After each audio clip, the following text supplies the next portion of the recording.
darling heart, and welcome to the Drink Less, Live Better podcast. This is the podcast that helps you to see that drinking less doesn't need to be stressful, lonely, or boring. I'm your host, Sarah Williamson, and I decided to have a year alcohol-free as a little life experiment and haven't looked back.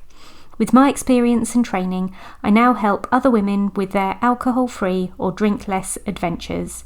You can find out more about me and sign up to my 5-day Drink Less challenge at drinklesslivebetter.com. I'm here to tell you that you can relax, connect and have fun without alcohol in your life. Join me here each week to find out how. This episode is called the Should Siren. Over recent years, I've become more and more aware of my internal dialogue. I think I first really started to listen at the start of my drink less journey. I realised I was having a conversation with myself. I'm not going to drink during the week this week. I probably deserve just 1 glass of wine. Oh, that would be breaking my own rule. Why can't I ever stick to what I promised myself? And on the conversation went. The very first step on the way to change was noticing.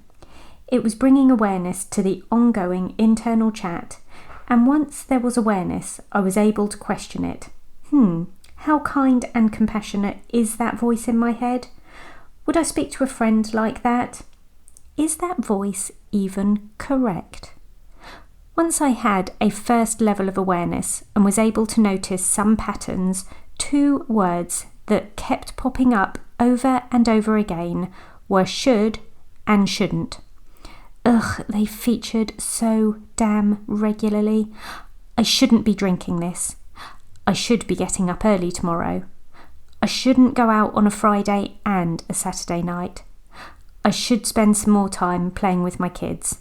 Relentless. So here is one of the things I find tricky with the should and shouldn't words.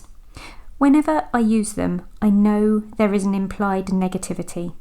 For example, I should start meditation, and I don't. I shouldn't be eating this, and yet I am. I should get that job done, but I don't know where to start. I shouldn't feel like this, but I do. There's a further follow-on too. Because I'm not doing or being the thing or person I think I should or shouldn't be, it means I'm not doing or being the best version of myself. Perhaps I'm lazy.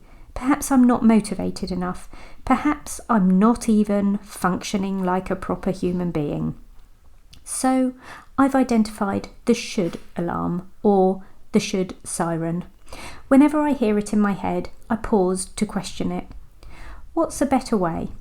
Well, here are a couple of reframes. I should get up and do that fitness class this morning changes to I want to get up and do that class, because here's the thing, that's shorthand. I don't actually necessarily want to get up and do that class, but I do want the benefits.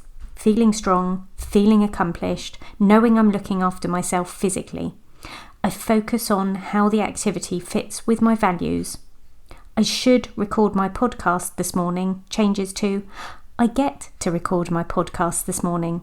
I do this every week. I consistently provide this content for an ever-growing group of clients and connections, and I love it. I shouldn't feel like this becomes I'm noticing how I feel right now. I'm a bit uncomfortable. I'm not sure if I want to journal about it, talk about it, or ignore it at the moment. It's confusing, and I'm wondering why it's like this, and perhaps I will feel a bit better later. So, shall we try and become a bit more conscious of the words should and shouldn't? Let's allow ourselves time, practice, and patience to do so. Let's work on a more helpful internal dialogue and hope it leads to a kinder relationship with ourselves. Having the words should siren in my mind is really helpful. I hope it helps you too. Thank you so much for listening in today. I hope I've helped you. Don't forget to follow or subscribe and download this podcast. Thank you, and P.S. I believe in you.